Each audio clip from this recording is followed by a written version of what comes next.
Hürmetli vatandaşlarım, leksimizi devamlaştırırız. Endiki mavzumun da leksimizin mavzusu. Ortak galbe qilish quruq gapga aylandi.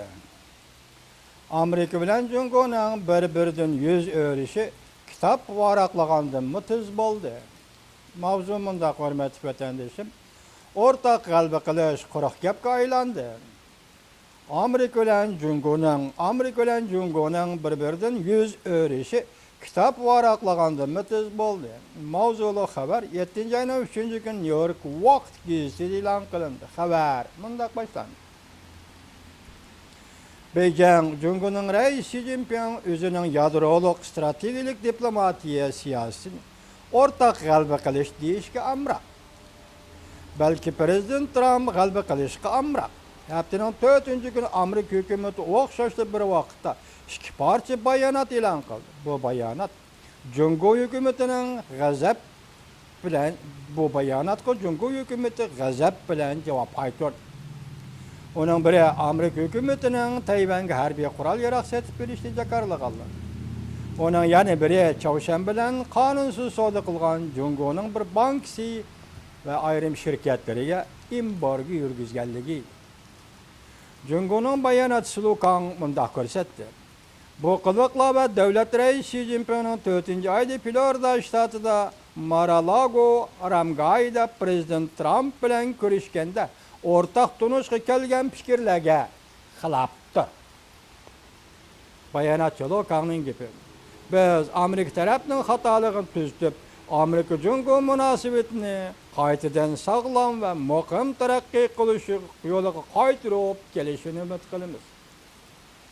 Gerçi Amerika hukumat amaldorlari prezident Trumpning Chawshanning yadro qurollari masalasi bo'yicha Jungoning Chawshanga besim ishlatganligidan barg'ansiri g'azablanganligini bildirib turishimi, Jungo amaldorlari prezident Trumpning Twitterda davomli yangi siyosat jakarlab, ma'nismagandek tavrinib turgan uslubidan norozi bo'ldi.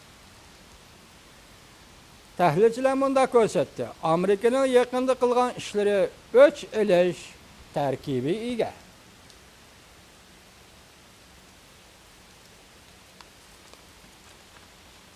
Jungoning Chawshan yadro qurollari masalasi bo'yicha Washington bilan hamkorlikning darajasi Washingtonda talash tartish bo'layotgan masaladir.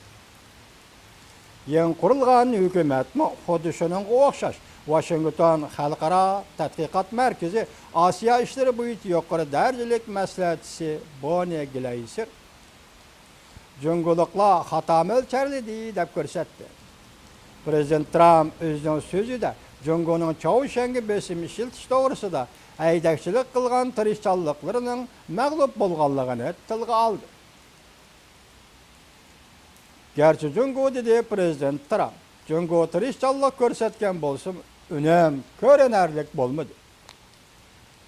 Embargo yurgizilgan nishonlar Dalian kimyasozlik shirkati, Dandong Xitoy bankasi va ayrim ichki yurish xususiy shirkatlar edi. Ular pul yuyib, Chawshan bilan qonunsiz savdo qilib, Chawshanni qo'lladi deb ayblandi. Gerçi ikki tarafning iqtisod munosabatlari cho'nqurlashib, bu munosabatni o'zib o'tish mumkinligini tasavvur qilishga mumkin bo'lmasa-mu, lekin prezident Trump rais Xi Jinpingni ifodalagan do'stoniligini Jungoliklar qabul qiladigan qarshi elishlarni furtib tugatdi. Bu ahvolning yuz berishi Jungo amaldorlari o'ylab yetolmagan bir ahvol shuncha tez bo'ldi. Munosabatning yiriklashganligi deydi Beijing universitetining tadqiqotchisi Xi Yinghong. Ikki davlat o'rtasida munosabatlarning cho'nqur qatlamlar bo'yicha yiroqlashayotganligini ko'rsatib berdi. Amerika-Jungo o'rtasidagi munosabatning cho'nqur qatlamlar bo'yicha bir-biridan yiroqlashayotganligini ko'rsatib berdi.